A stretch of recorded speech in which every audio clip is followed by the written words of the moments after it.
Did John see literal visions about the future, and or how are we supposed to read the book of Revelation? Let us stand, and you are dismissed. Amen. No, I'm going to give you a quick answer. When we have a building, or if I decide to do an online Bible study or a small group, I will take you through the book of Revelation. I'm wise enough not to try that on a Sunday morning. The book of Revelation is arguably the most misunderstood of all the books in our Bible, the second being the last half of Daniel and parts of Ezekiel. It's the most misunderstood because it's actually three types of writing. It's a letter. It is also very apocalyptic, and apocalyptic means it's full of all kinds of symbols that we're trying to understand, full of all of these symbols. And what do they mean? It's apocalyptic symbol. And third, you may not know this, but the book of Revelation contains more Old Testament allusions, arguably, than any other book in the New Testament. Matthew being a close competitor, and the book of Hebrews being a close competitor. Because we don't understand genres of what apocalyptic literature is, symbolism, we get confused and we make things literal that are actually symbolic and metaphorical. Because we don't know our Old Testament, we miss the obvious references in the Old Testament, and we make it some kind of helicopter flying over here in war, and we miss the Old Testament reference to it. That being said, within evangelical conservative Christianity, which is what we are, there are four acceptable views of Revelation. Number one, there is the conservative, partial, preterist view. We'll come back to it. Listen, partial conservative, not full preterism, partial.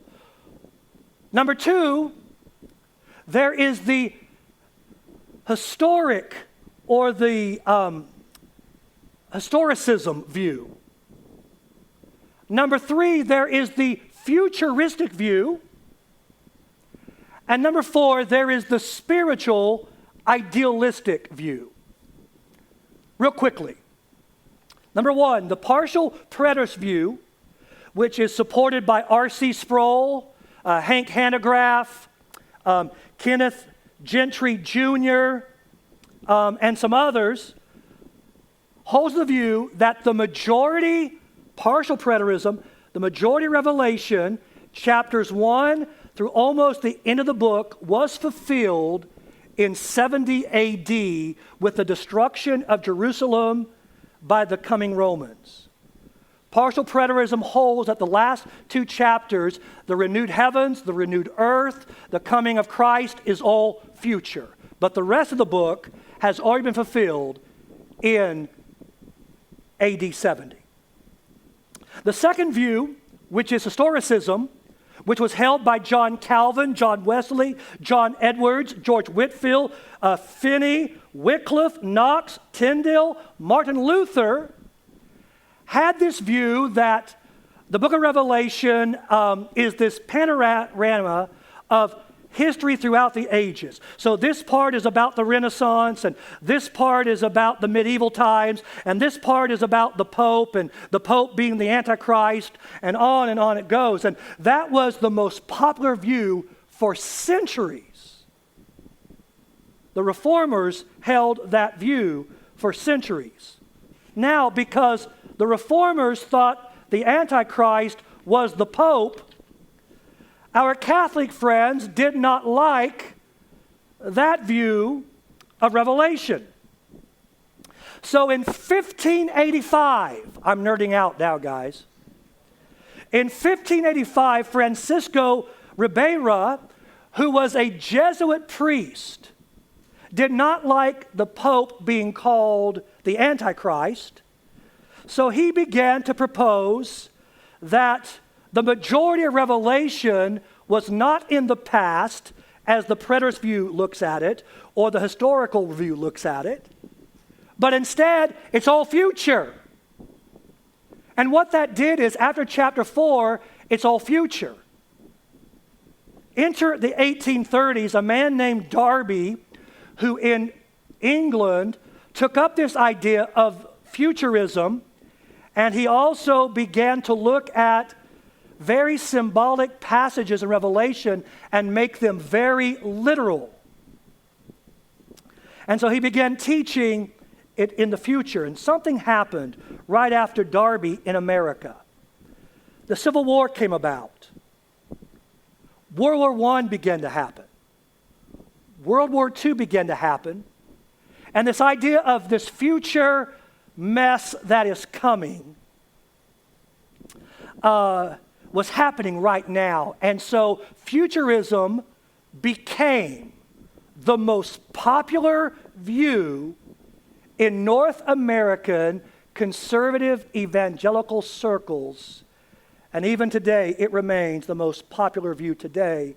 And a man I respect greatly, his name is John MacArthur, would hold to that view. The last view, and I'll tell you what my view is in just a moment. Do you want to hear what my view is? And you are dismissed. Number 4 is the spiritual view, or the idealist view.